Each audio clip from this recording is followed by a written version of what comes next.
The following program was provided by an independent producer solely responsible for its content.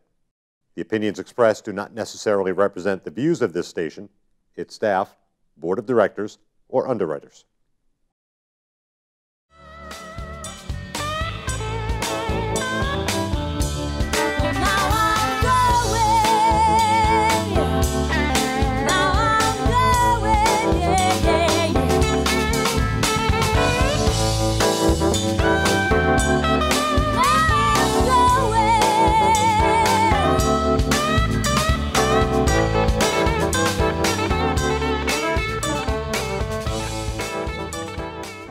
Welcome, ladies and gentlemen, to another episode of Frankly Speaking. I'm your host today, Frank Zaberek, and today I'm really excited. I mentioned numerous times that I usually go every August to an event called Soul Fest, which is at Gunstock Ski Resort in New Hampshire. Guilford, New Hampshire, I guess is the name of the community. And at Soul Fest, it's like a Christian music festival, the counterpart to Woodstock for Christians, I guess you'd call it. And there's a ton of like display tables of different people with different interests and stuff like that. And today my guest I met at Soul Fest this past August. Her name is Jasmine Grace Marino. And the first time in my tenure on Frankly Speaking that I have an author of a book, so that's pretty exciting too. And she authored a book called The Diary of Jasmine Grace. And Jasmine, why don't you tell us, my TV audience, a little bit about yourself and what inspired you to write a book about your experiences? Yeah, so okay. Thanks for having me. Yeah. Oh. Yeah. Okay. Glad to meet you at Soul Fest. And we met because I have a ministry called Bags of Hope, and we are out of the Emmanuel Gospel Center in Boston. So we raise our own support to do this ministry work. And the ministry serves vulnerable women who have experienced homelessness, prostitution, addiction, and trafficking. And these women we give out bags to that are filled with toiletries, your basic items like soap, shampoo, conditioner, toothpaste, socks, anything that homeless women or women in residential programs would need. We don't think about these things, so we take them so much for granted. But when you're homeless and when you're out there going from program to program or detox to a hospital and so forth, these bags just have so much worth to these ladies. And inside the bag also has some local and national resources for substance abuse and trafficking, as well as mental health. And then a little note from me that says, you know, I'm a survivor. I've been off the streets. I've been clean and sober for over 10 years. And if I can make it off the streets, so can you. And so with that said, that's what led me to write the book, because I started the ministry first. And we were doing the ministry for about a year or two. And I just felt led to tell my story as a survivor of sex trafficking. But I didn't want to tell it in just a memoir way. I wanted to go a little deeper than that. I didn't just want to write my story like a lot of survivors do. So with that said, also being trafficked through the commercial sex trade, there's a lot of trauma that comes with that. And I had to, while I was healed from the trauma and the shame of being trafficked, I had to dig a little deeper to understand my story a bit more. And I happened to save all my journal entries, all my notebooks from when I was being trafficked. And I saved them all at my parents' house in a box. And I just felt led to go back into that box and open up those journals, no matter how hard it was, because they were very raw and real. And I started my blog. And I wanted to reach more women. I always felt like my story could impact other women because they've experienced what I have too, but they're too ashamed to talk about it. And so when I started digging into the journals and I started the blog, my website is jasminegrace.org. My middle name happens to be Grace. So when I started that blog and I started going into those old journals, you know, I'd go to Starbucks or Panera, you know, twice a week, and I'd open up the notebook and I'd read the entry. And some days it'd be really hard to read those entries because they were so raw and real. And I, you know, went back into that space of being that young 19, 20, 22-year-old girl who who was so confused and so conflicted and so ashamed about what was happening to her. And I, did this in a community, though, of people. I had safe, supportive people in my life at the time. When it got too difficult, I would shut the notebook and just take a break. But I had safe, good people in my life. I had a counselor I was seeing at the time, so I could process this as well. But I just got through it, and I started writing, blogging the entry as it is, and then doing a present-day reflection to show how far I've come and how completely different I am compared to that young girl, again, who was so lost and confused. And once I started doing that for about a month or two, I started getting emails from women all across the country telling me that my website, that my blog entries are changing their life. That, oh my gosh, I share the same story too. Or one woman said, I'm going through exactly that now. I didn't know I was a survivor of trafficking. And I just was like, wow, exactly. Like helping other women heal and come out by my transparency and being vulnerable just paid off. So that's why I started the blog, and I started doing that. It took me about 2 years to get through, I don't know, I think 7 years of journal entries from the year 2000 to 2007. And I did this about 2 years, and then finally put it into a book, and the rest is history. So when you were saying diary entries, you didn't do this on physical pen and paper. You were doing this all on the internet or on computers. Yeah, the original entries are in notebooks, pen and paper. Okay. Right, but then the blog was online on my website.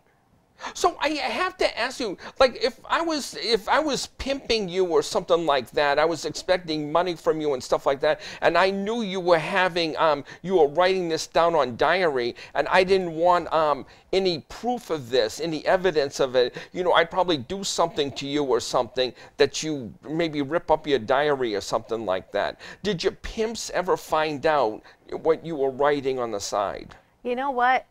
I never thought of it from that perspective. But I know when I was writing them, I would hide the notebooks. I wasn't dumb, Okay. I knew I don't want him to see what I'm writing. I don't want him to ever find this, so I would hide them. But then also, luckily for me, my parents always lived in the same house for years. They've been in the same house over 30 years. And I just kept a lot of things that were important to me there. So I had a safe place to keep them. And I think about other women that I know now who are trying to exit the commercial sex trade, or who struggle with addiction and being trafficked. They don't have a safe place to go to. Their parents aren't available. A lot of these girls come from abusive homes, come from the foster care system. Their parents are addicts, or one parent's dead, or whatever. Like, they just don't have safe, supportive, good, stable parents to go to. So a lot of times they stay in that cycle of addiction and the commercial sex trade, or stay with a trafficker because it's what they know, it's the only place they have. It's like survival, at some points. So I am really grateful that my parents always stayed in one place, so I keep my important stuff. And that's what I think distinguishes you from like other women I've heard that have been involved in the sex trafficking industry, is you appear to have a stable family life. There wasn't a male, you didn't have like an uncle, a male cousin, your brother, your dad that sexually exploited you growing up. Right. No, absolutely not. And they sounded like a family. It sounded like you came from a family that was very emotionally supportive. Sort of. Kind of.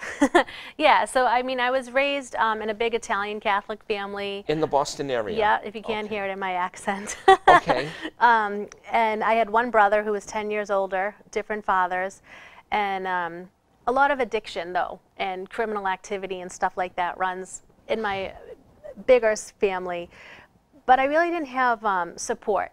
My parents were physically there, but they really weren't emotionally able to help me figure out life. Like, I didn't have parents who helped me figure out plans and lead and guide me through high school and make college plans. Like, no one really ever did that for me. I did have grandparents, though, who were very loving and caring. These were my father's parents, and they would cook Sunday dinner, and we'd go over and have macaroni and meatballs, and it was just like family, and they really loved me. And I would sleep over there, and my nanny and my papa, they would take me to church. They cared about me, and I felt loved, and I felt accepted there. And I believe that placed something inside of me because I really wasn't getting that at home from my parents. Even though they were providing for me a roof over my head, there wasn't any domestic violence. You know, my mom did struggle with mental illness, and my brother did experience sexual abuse from a family member when he was a kid. So he had his own struggles. But like at home, I was kind of just left on my own. But when I went to my grandparents, I was loved and I was cared for. And that did plant a seed of self-worth and self-love. And you know, think about it, like all of our basic needs as humans is to be loved and accepted. And when young girls don't get that, you know, a lot of times they end up looking for it in the wrong places, right? And research does say that 80 to 90% of women in the commercial sex trade have been sexually abused as children. Yeah. That is a fact. But for me, I did experience sexual violence as a teen. I was raped at least twice.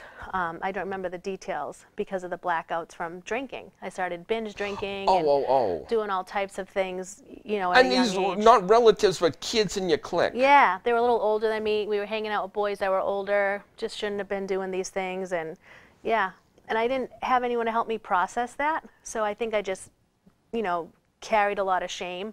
And it obviously, you don't work through it, you carry it, and then it affects you later on in life. And that's, I think, what led me into the hands of my trafficker, because after high school, you know, and I dated guys that were always unhealthy, you know, and I was always in relationships I really shouldn't have been in or that weren't the greatest. Okay. And when I was finally 19 and I met my trafficker, you know, he didn't present himself like the guys I've dated. He presented himself as better and as different, and he really loved me and paid a lot of attention to me and took me shopping and took me out to dinner, and that was whole part of the grooming process. And you also say in your book that you took him to meet your parents and your family. Yep, he came over. And they all loved him, I'm sure. It was like normal, regular, yep. He came over Thanksgiving, Christmas, met them, because he really played the boyfriend role in the beginning. You know, got me to love him and trust him. And that's what a lot of traffickers do, is to get you to love them and trust them and manipulate. It's almost like you can think about like being in a cult, right? And you really, it's in the mind, right? Because I was never handcuffed to a radiator, but I was in mental and emotional bondage. Like I was confused because I thought I loved him. I thought I could trust him, because that's what he did to me in the beginning. You know, it wasn't like he met me on a Tuesday and then Wednesday he kidnapped me and sent me to work as a prostitute. It wasn't like that. It was a slow process of gaining my love and trust, meeting my parents, you know, meeting my family. Wow. Wow. And, but okay, I hate to deviate from what we're talking about here, but just for a mere second, the water cooler talk around like industries like where I work, my workplace, is about the, I don't know if you follow this, Justice Brett Kavanaugh. Well, I should say he's a nominee to become a Supreme Court Justice. And I guess in the past week or so, this lady, a college professor from California, psychology professor named Christine Blasey Ford, is saying that 36 years ago, as a teenager herself, if she was 15, Brett Kavanaugh was 17 at the time. I guess he touched her appropriately. I don't know if he actually raped her, but touched her appropriately, and that left a mark on her. But 36 years have come and gone, and we're near the nomination phase of the Supreme Court. This Brett Kavanaugh needs to be, is up for the nomination. And she comes up with this accusation that she was sexually exploited. So what do you think of a lady that would come 36 years after the fact? I mean, it smells like politics, since it's like within days that he should be nominated to the Supreme Court. Yeah, I don't know. I don't follow it exactly, and I can't speak to it because it's not my experience. But I know any trauma we do have, a lot of times we do suppress it. But I don't know, why 36 years later she would say this. I mean, what if I have no idea, right? But what I can speak to is a woman that I do know who's a survivor of the commercial sex trade. She's a survivor of sex trafficking, and she just realized or self-identified that she was a survivor about a year ago. And she's been out of the commercial sex trade, out of trafficking for over 30 years. And that's because of the manipulation and the coercion and the brainwashing and her early childhood trauma that all played a role in this. And she thought, because of her early childhood trauma of being molested and experiencing domestic violence in the home and physical abuse and all types of horrific stuff, that when she met her traffickers, I think she was only 16 or 17, 18 years old, that seemed normal, that seemed acceptable, because that's all she thought she was ever going to be because of her early childhood trauma. Does that make sense? So that was her life for I don't know how many years, and then she finally escaped, got out, tried to rebuild her life, but nothing ever satisfied, nothing ever worked right, because she was stuffing all that shame and trauma, you know, of the trafficking and all that horrific stuff that comes with it. And so finally she was in a church group one night, and a lot of churches do a lot of anti-trafficking awareness and a lot of work around the trafficking movement. And so she was in a church one night and they were speaking about sex trafficking, and a survivor spoke about her story, and this woman identified. And she just, you know, it hit her like a ton of bricks, and she began to just remember everything that happened to her and cry and confide, luckily, in another woman that was there that was helpful and supportive and safe and helped her work through this. So here we are 30-something years later, and she identifies as a survivor of trafficking. And now she's doing all this great work in the anti-trafficking movement. But to say all that is because what happened to her was really, really traumatic, and it blended in with her childhood trauma. And so a lot of women, like exactly for me, I didn't know I was a survivor of sex trafficking until 5 years coming out of that life, you know, because no one told me I was. I thought I was just a dirty prostitute. And then you add the drug addiction in there, you know, and I'm an addict, I'm a heroin addict, I'm a no good, you know, like you just think these lies about yourself. And so that's the stories that I know of. I can't speak to this other woman of one incident that may have happened, that he touched her inappropriately or sexually assaulted her. I don't know even the details. For her to come out now, 36 years later, and say that when he's up for such a big nomination, and yeah, now, I don't know. Women like this, I would assume, well, first of all, would affect their jobs. They'd probably jump from job to job like every other month because they can't cope with coworkers and stuff like that. They'd have too many nightmares. Possibly. And ditto with their personal relationships. If they tried to get married, they'd probably go from divorce, divorce, divorce. And now, in your situation, you didn't have that problem when you washed your hands from sex trafficking. You had jobs that, well, that was that based more I was fulfilled. faith-based? No, well, so early on, so exiting my trafficking situation, I finally left my trafficker after 5 years of being with him because I had the courage enough to go. And the resources to go. So that's the other thing, is that a lot of women in the commercial sex trade have no way to exit because we've been oppressed for so long. You know, there's no way you can just walk into a real estate agency, fill out an application, and get yourself an apartment. You have no job, you have no references, you have a lot of debt in your name. Never mind the women with criminal records this thick. Drug addiction, mental health issues, children to take care of. Like, it gets that much complicated to get out. It's kind of like domestic violence, but on steroids. Right? Okay. Because of the shame you're feeling, and you just, you know, the isolation and the fear and everything. But for me, getting out of trafficking, I then became addicted to drugs. So no, life was not good after I exited. I couldn't cope with what I had been through. It was too intense, it was too raw, it was too emotional, and I got addicted to drugs very easily because I started hanging out with people who were getting high. This is when OxyContin was pretty popular. Yeah. And they were doing cocaine and drinking, and they started to come over to my apartment, and before I knew it, I was addicted. And now I tried to work normal at a regular 9-to-5 job, but I was like a fish out of water. You know, I could not function in normal society. You know, I was with my trafficker, you know, immersed in that lifestyle for 5 years. And then just to plop me into normal society was just way too much for me to handle. So drugs was a way for me to cope, right? So life unraveled and spiraled out of control, of course, because you can't do drugs and live a normal, productive life. And that led me back into the life of prostitution, not with a trafficker, but with a growing drug addiction. And then that led to heroin, and then homelessness, right? Sleeping on park benches, stealing from my beloved grandparents that treated me so well. You know, more abuse, more trauma, like just doing things I never would have imagined. But finally, having enough of that life, I was tired, I was beat up, you know, because that life in the streets, like, it beats you up. You know, you get tired. No one wants to be out there. No little girl dreams of becoming a prostitute or a drug addict. You know, I wanted to be a teacher, a veterinarian. You know, when I graduated high school, I was going to community college for journalism. You know, I had dreams, I had goals, but I got derailed, you know, and I say that for every woman that's in the commercial sex trade. It's just, they really don't want to be there. It's not their dreams and goals.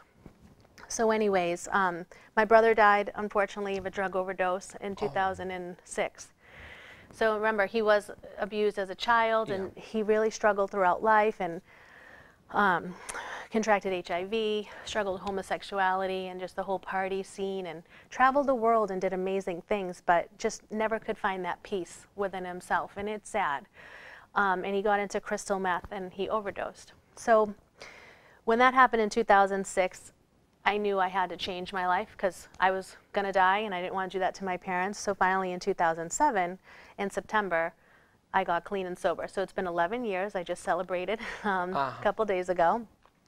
And through those 11 years, early on in recovery, I did not talk about the prostitution piece.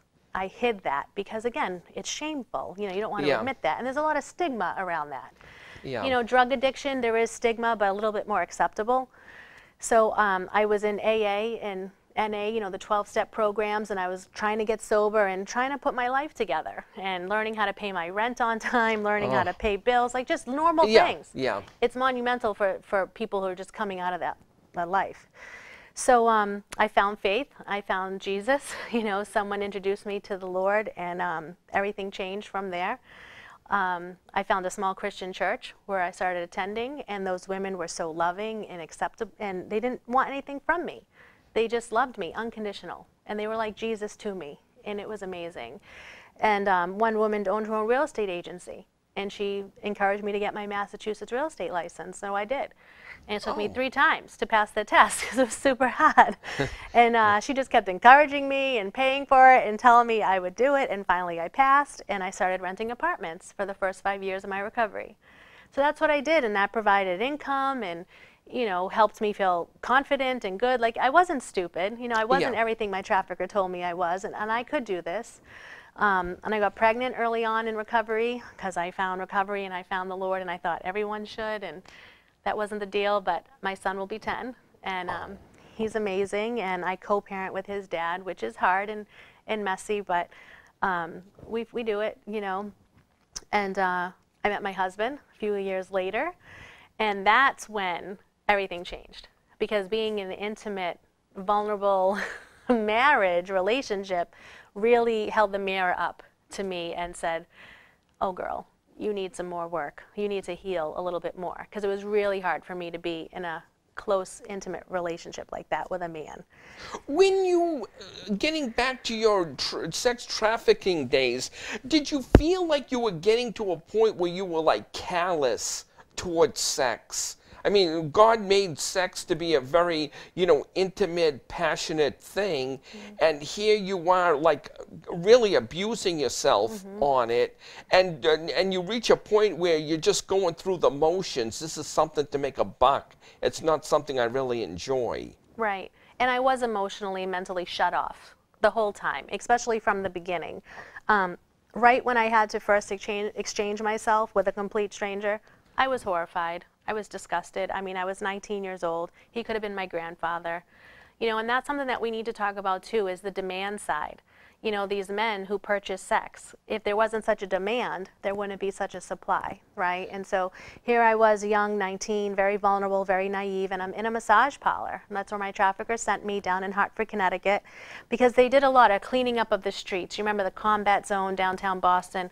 So now everything's indoors, right? You'll see a lot of Asian massage parlors, and you'll see these places that are indoors, hotels, and now because of online, everything's pushed indoors. And so that's where I was, in a massage parlor, and I was just completely ashamed and horrified. And I was sober, so I just unplugged. I disconnected from my body in order to cope with what I was going through. So talk about calloused or hardened. It wasn't even an option. I was just unplugged. You know, I had no feelings. You know, it was like all or nothing. I just couldn't. And I had to be who I was at work at the massage parlor and then turn into who Jasmine is normally. It was so confusing and so hard because you disassociate, you disconnect from yourself in order to cope with what you're doing. So very complicated, very messy. Wow. So when you were first married to your now husband, did you go through like therapy sessions or to get back to normal? You know, we divorced. Yeah. Oh. Very, very hard, very messy. We got together, and you know, he loved the Lord, and he was in recovery, coming off drugs as well. And you know, I had a few years in recovery, and it was just really intense and just really hard to be married. And we had to separate after we had our daughter, who's now 7. Oh. So we separated when she was about 3 months old, and through that separation was about 2 years where I really had to go and seek more healing. I had been in therapy for drug counseling, and you know, I had a Christian counselor who understood my faith and helped me like make good decisions. You know, I was always afraid of making unwise choices because I didn't trust myself. And so through this, sought deeper healing, and I happened to be in a really good church at the time that was focused on transformational healing. And I went through a transformational class. It was like 8 weeks long. And after this one night of, this class, we're praying, and I have these song lyrics in my mind. And it starts going, swing low, sweet chariot, blah, blah, blah, blah, blah. Yeah. And I didn't know what that was because I really never heard it before in my life. So I go home and I Google swing low, sweet chariot, and I realize from the Google search that it's what the slaves sang as they dreamt of freedom on the Underground Railroad. And I had no idea about this. And so in my mind I say, well, I'm not a slave. You know, I was never a slave. What does it have to do with me? Now, meanwhile, I was literally a slave. You know, I was trafficked. I was a slave, and a lot of people call it modern-day slavery. And I was just so confused by it, but I couldn't connect. So I email my pastor, and I say, tell him what happens, and he refers me to Psalm 32:7. For the Lord is my protection, and he gives me songs of deliverance. And I thought he was crazy. I go, whatever. And I just passed it on. Well, a week or so later, I end up at a small group meeting. My friend took me to this. She said, you have to come hear this woman speak. It's about her ministry. She goes into strip clubs and ministers to the dancers. So when they're ready to exit, she's available to help them with resources and jobs and be a friend. And I thought, all right, I'll go. I'm at this meeting. She's talking all about her ministry. And all of a sudden, I'm on fire. And I have to say something because everything she's saying, I identify with. She's talking about the commercial sex trade and pimps and drugs and strip clubs. Yeah, let me guess. Bonnie Gatchell of Route 1 Ministries. Exactly. She was a guest on Was this show she? a couple of years ago. Yeah. Amazing. Oh, I'm sorry. Go ahead. Yeah. So there she is, little Bonnie, who's not a survivor, and so amazing. And I say, I have to tell. I was trafficked. I didn't say trafficked. I said, I had a pimp. How do I help young girls so they don't end up like me? And she said, oh, you're a survivor. You're amazing. And I said, what? You know, I just admitted I was a prostitute, and like all these ladies are clapping. And I never thought, you know, you'd think you'd tell your deepest, darkest secret, the roof will set on fire. But like that wasn't the case. If anything, they celebrated that. And that's when I found out I was no longer a victim, I was a survivor. And so my lens through everything I looked through changed. And I was literally healed of that shame. And then more time went on, more healing came. I worked through a lot of stuff. I got a job at a nonprofit in Boston called My Life, My Choice. And I started mentoring young girls who were at risk to be exploited or were commercially sexually exploited.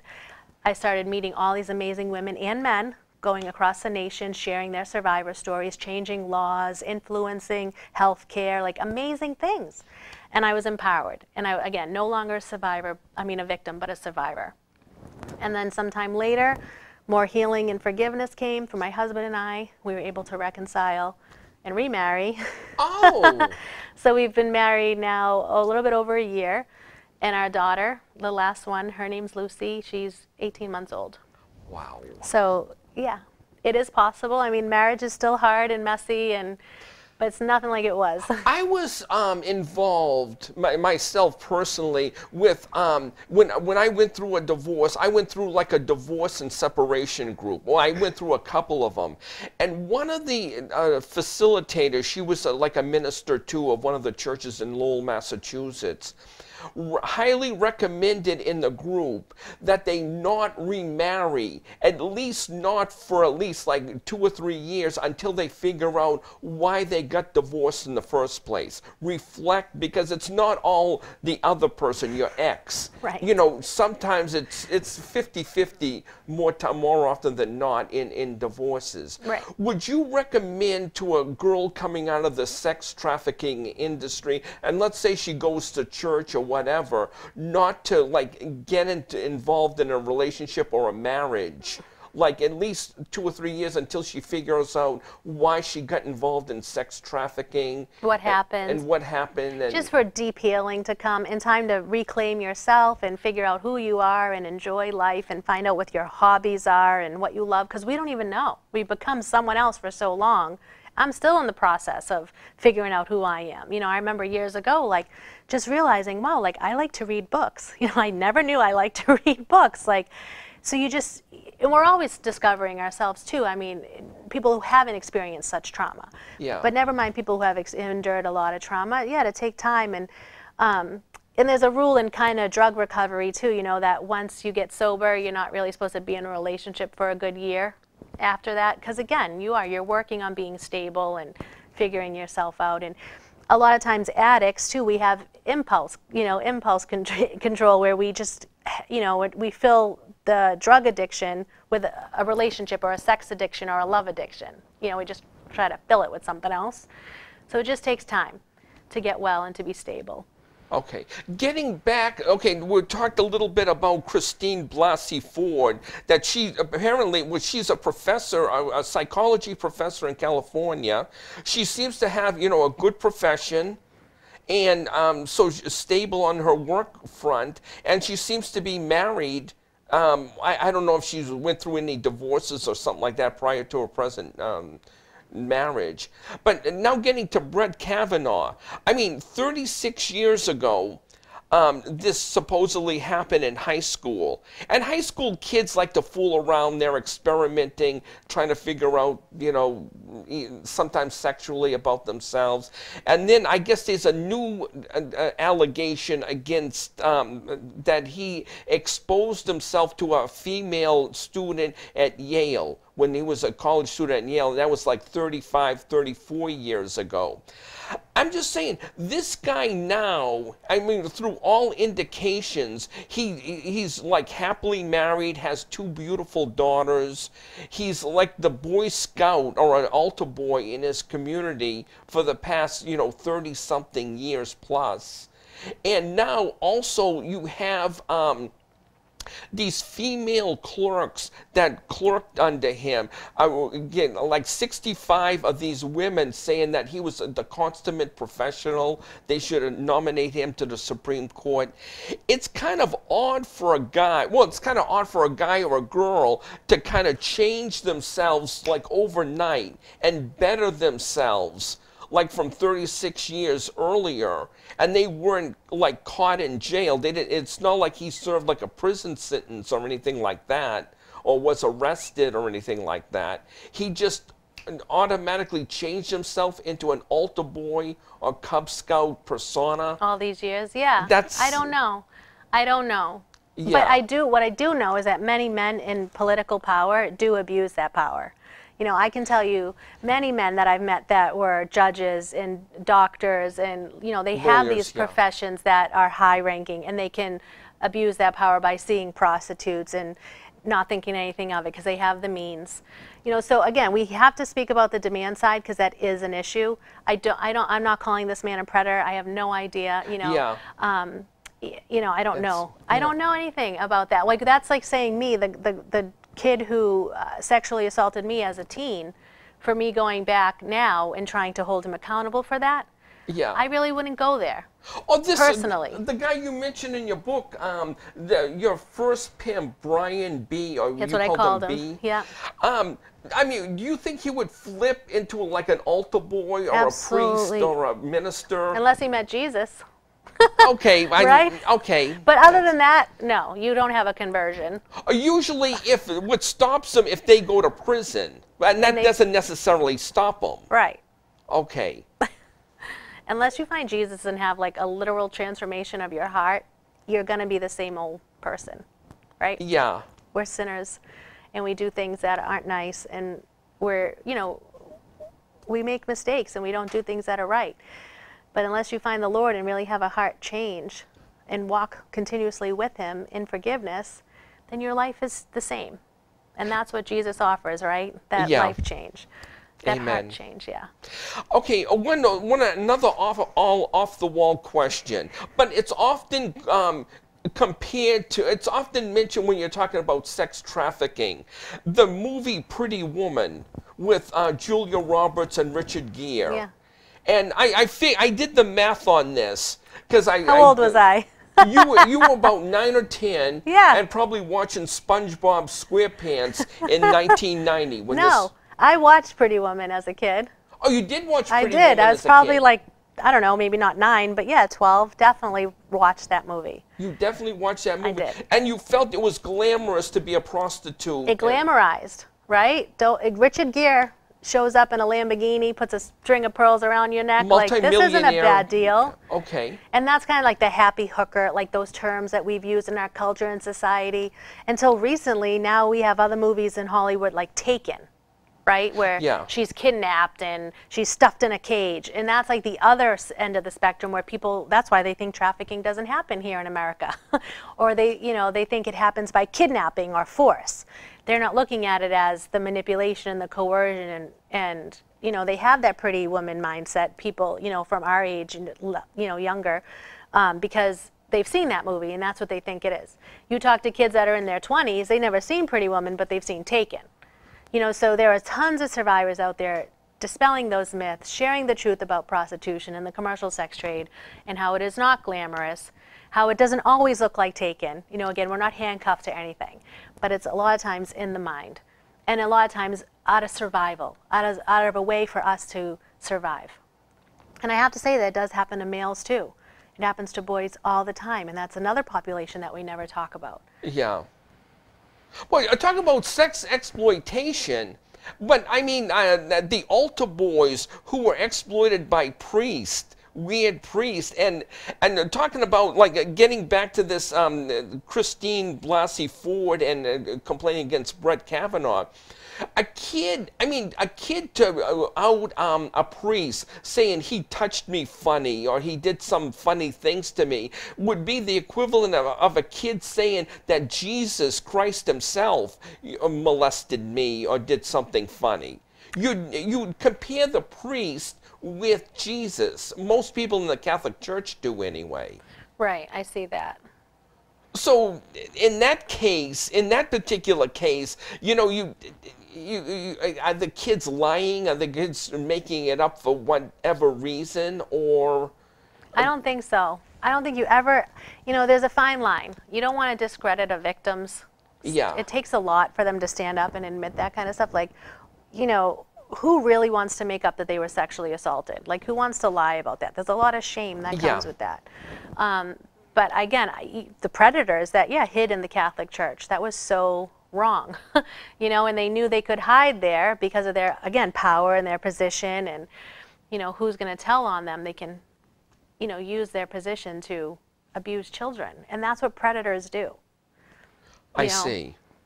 Okay, a thing I saw on, I can't remember if this guy was a policeman or a former ex-con or a former rapist, but he claimed that he could look at a woman and tell within 5 minutes of her talking to people or moving about and stuff like that, and to kind of stereotype her as the perfect victim. Has anybody, like a psychologist or a police officer, ever looked at yourself and said, you have the markings of the typical victim when it comes to sex trafficking? I've never personally heard that, but I definitely know, my trafficker got to know me in that way because he saw my vulnerabilities. They know how to spot vulnerabilities. They know how to tell if a girl has low self-esteem, and then again, they look into her ask questions, get to know her, think about, does she have a good family? Was she abused as a kid? Is she a runaway from the foster care system? You know, I can't tell you how many traffickers stories we've heard where traffickers hang out at the bus stations, hang out down the street from group homes because they know the girls are going to leave there. And so yeah, vulnerable girls definitely express that in ways that predators, traffickers, perpetrators can sense. Absolutely. Okay. I always want to get into like one of these adult courses on body language. And every time I see that like on the internet or on some TV shows, I always watch shows about, I think it's a fascinating type thing to look and, you know, tell what body language that people use and stuff like that. But yeah. And okay, so hopefully if somebody told you about that, you probably changed some of your characteristics of what you were doing before to what you're doing now. Yeah, I mean, at this point, again, like, I don't think, obviously, I would never be fooled into a trafficking situation at this point in my life. Okay. You know, because I definitely have come far enough in my healing and recovery to know the telltale signs of a trafficker or someone trying to be abusive. And that wouldn't fly. And the one thing I love about your book, that you come back on your diary entrance, like, you know, from then, and then you say from now, like, you know, 15 years later, or however much when you started writing the book, and say your perspective now. And I think it was a good way, it's an interesting read, and stuff like that. I mean, when you was first doing it, I know you were mentioning like a lot of like misspellings. There was some vulgarities in there, but that's good because it's more realistic and more genuine of what you were going through at that point in time. Right. And then now you've given your perspective, and I think it's an interesting read. And so different who I am today compared to who I was then. Yeah. And yeah, I just think that those 5 years of being in a trafficking situation completely changed me. You know, changed me to the core. You know, I'll never be the same, and that's okay today because again, I'm a survivor and I understand what happens to me and happened to me, and I'm helping so many other women. I'm helping prevent it because we go to schools and middle schools. They fill the bags of hope. They donate.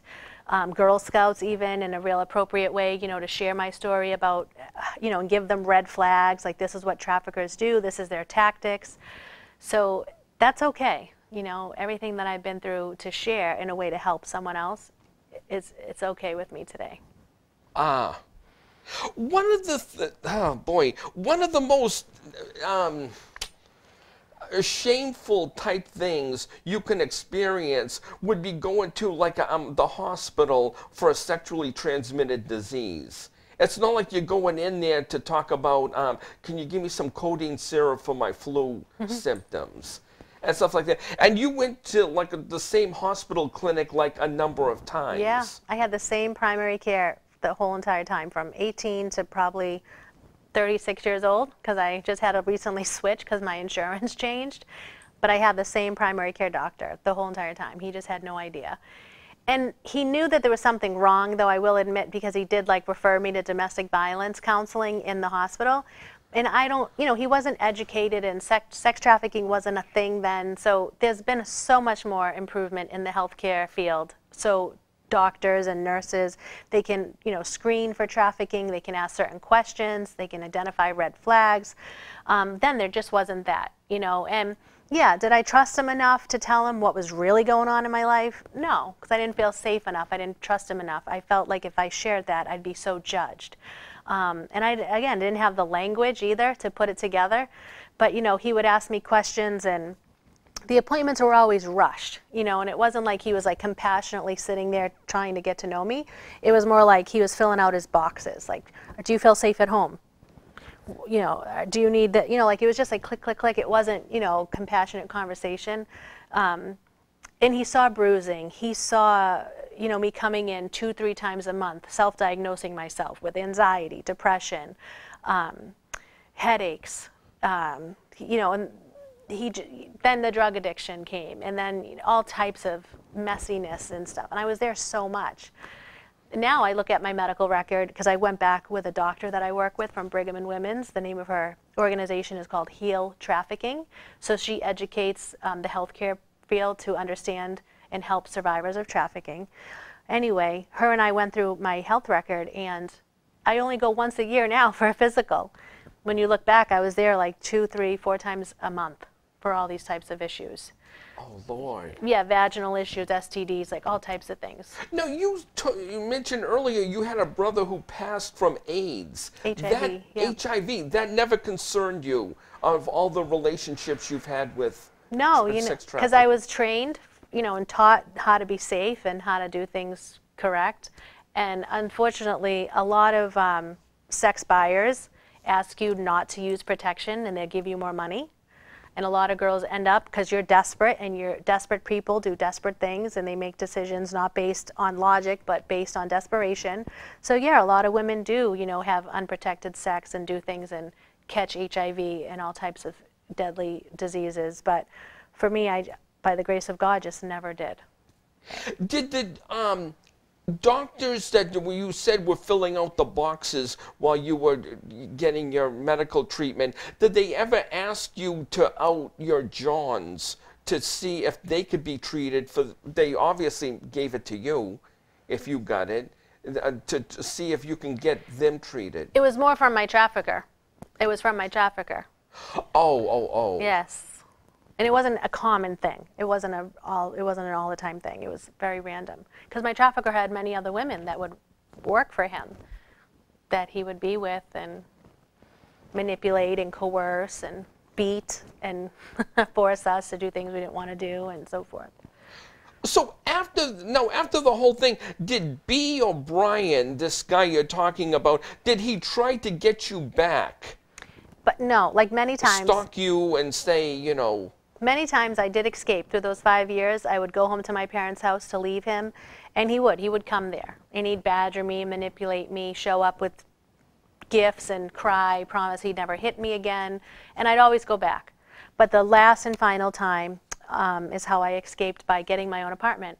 And how I got this was because I met a sex buyer on Craigslist, because this is when Craigslist was the popular website for posting ads of prostitutes. And I met him off Craigslist, and we began to see each other regularly, but he never wanted anything sexual from me. It was weird. He just wanted to talk and hang out and pay a lot of money. So somewhere in my mind, he became safe.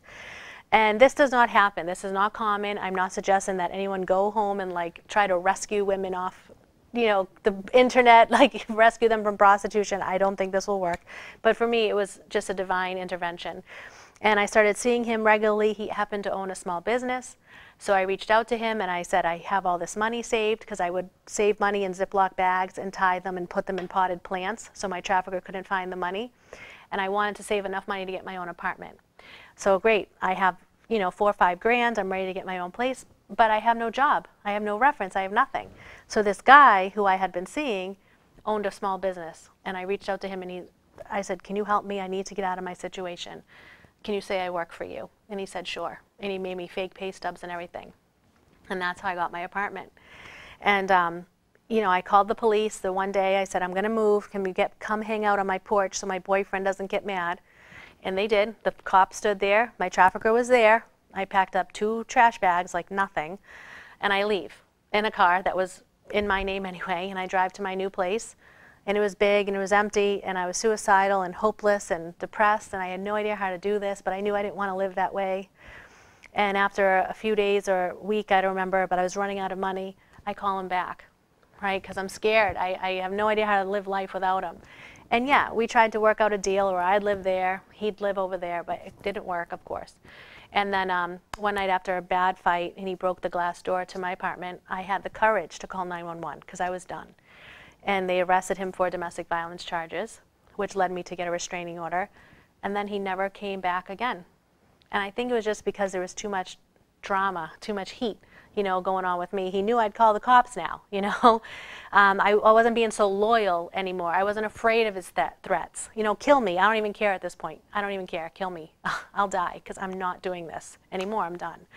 And I think he left me alone because of that. And he had tons of other women and money that he was making, so he was fine. I mean, I show in my book that I kept track of how much money I was making.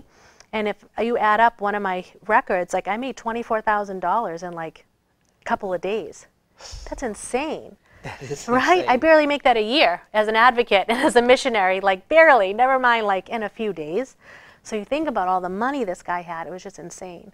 And so he left me alone, and right, that's when I got into drugs. And yeah, he has never come back for me. And obviously I have the book, the website, very public about my story. And he has not come to find me. And if he did, I mean, I don't know, what would he say? You know, and there's a lot of forgiveness, though, in my heart, and I've worked through a lot of that. And again, I think that has a lot to do with my faith, and I think there's a lot of healing there. You know, healing from trauma and forgiveness is very closely linked for me. Yeah. You know, and I don't hold anything against him, but, you know, what happened to him? You know, you got to look at his story, too. Like, why did he turn into a trafficker? You know, because he was selling drugs and guns on the street, hustling 12, 14 years old. And selling women was going to be his next hustle, you know, and he was being taught that selling women was a lot more profitable than selling drugs. And that's how he started, you know, and it's generational too, you know, your uncle's a pimp, so you become a pimp. You don't know any better, you know, it's wrong, it's so wrong, and it's so evil, and it just goes on, but...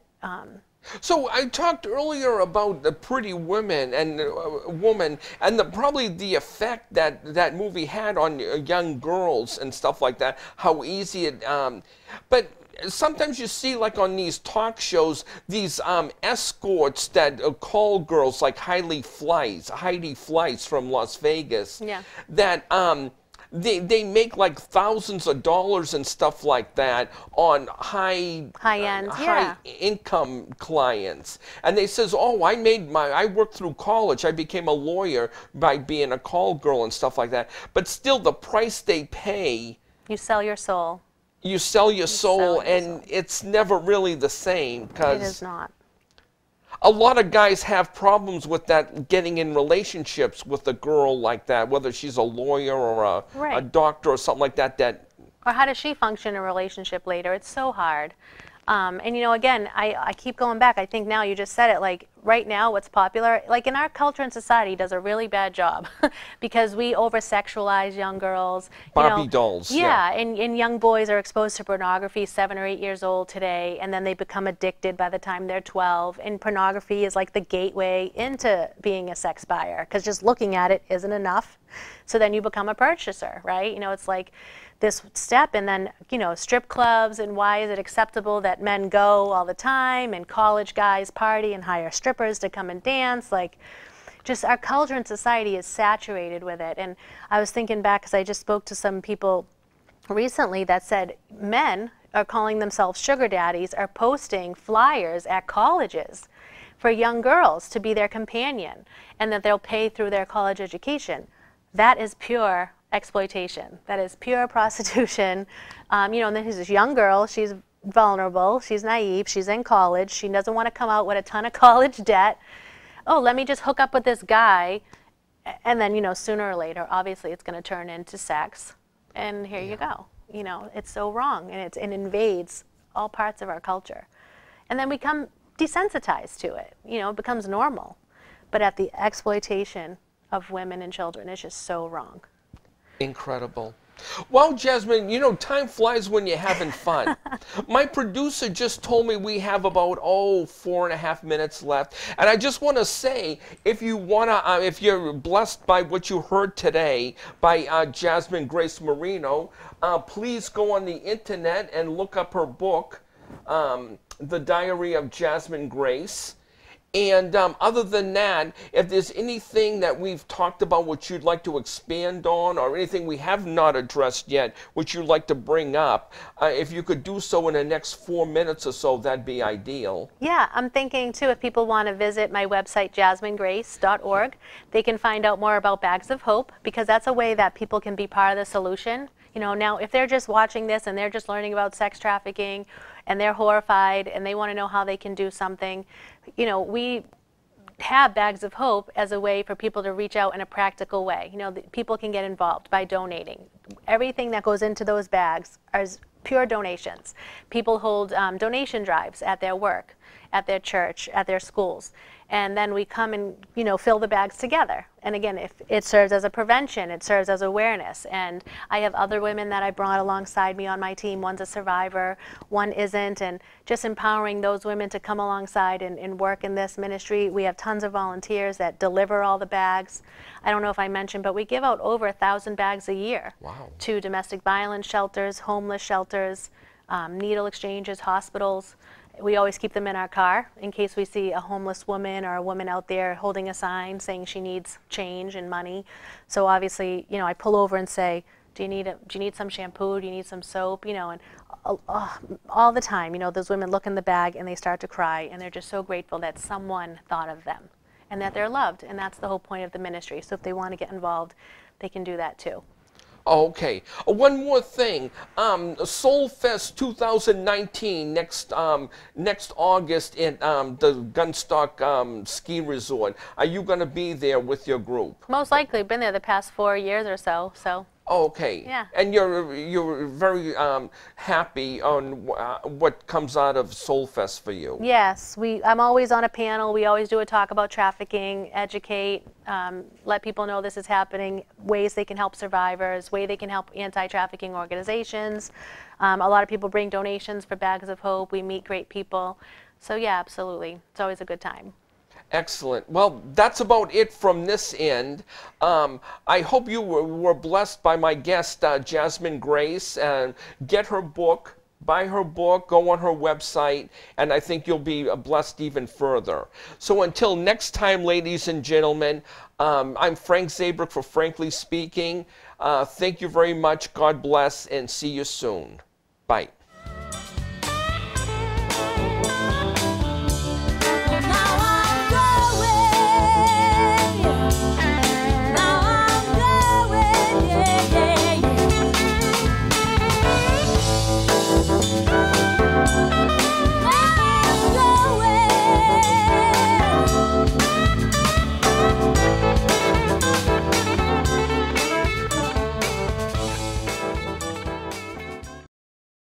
The preceding program was provided by an independent producer solely responsible for its content.